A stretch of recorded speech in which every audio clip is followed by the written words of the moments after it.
wabasia wetu na kanisa yote. God is good. Hebu nisalamie mkono ya Yesu. Asante sana. Mimi ndio huyo Sotsi mmesikia alichapwa kule Kisumu. Lakini siku ya leo nimesimama mbele yenu kusema Mungu ni mwema. Kwa sababu shetani amenitafuta mara mbili. Hiyo mara mbili nimeona kifo. Mara ya kwanza shetani alinitafuta kwa ndege, Mungu akasimama na mimi. Mara ya pili shetani akanitumia wahuni kule Kisumu kuniua, lakini nashukuru Mungu niko hai. Na mhubiri umehubiri vizuri Biblia kuhusu yale mateso Daniel alipitia. Mimi najisikia na wenzangu walinda mwananchi kwamba sisi ni kama Daniel, kwa sababu Daniel alikuwa na imani kwa Mungu wa ukweli, lakini yule king alikuwa na imani kwa Mungu ambayo si wa ukweli, na akatupa yule Daniel kwa masimba zimukule. Simba hazikumkula, si ndio? Sasa mimi nataka kusema leo, William Ruto, lakini mimi sitatishwa kwa sababu Mungu yuko na sisi, na sisi kwa linda mwananchi hawatatutisha.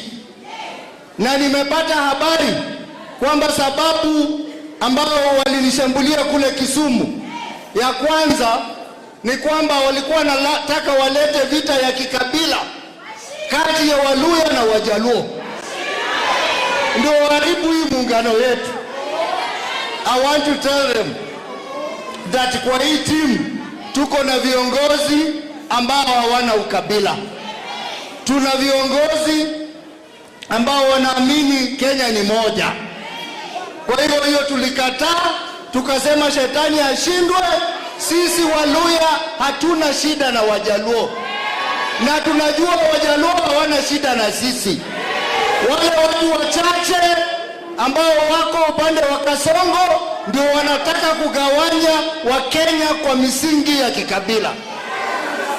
Na mimi nawashukuru watu wa Kisumu, kwa sababu watu wa Kisumu wametambua hawa watu.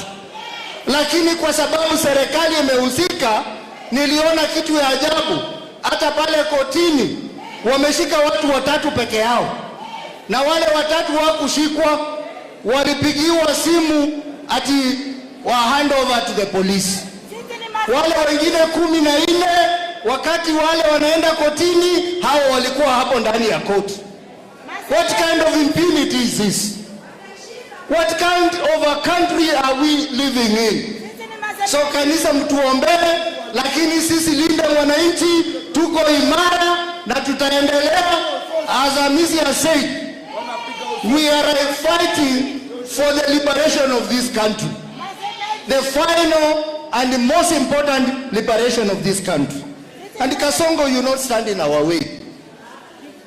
Anajua leo uko kanisani kama sisi leo, lakini wewe imani yako kwa Mungu ni ya uongo. Lakini sisi imani yetu ni kama ile ya Daniel, si ndio? Sasa sitaki kwenda kwa mengi sana kwa sababu ya saa. Mimi nitachukua nafasi hii nimkaribishe kiongozi wetu ambaye ni rafiki yangu, ni rafiki ya sisi wote. Mimi ndio Sifu.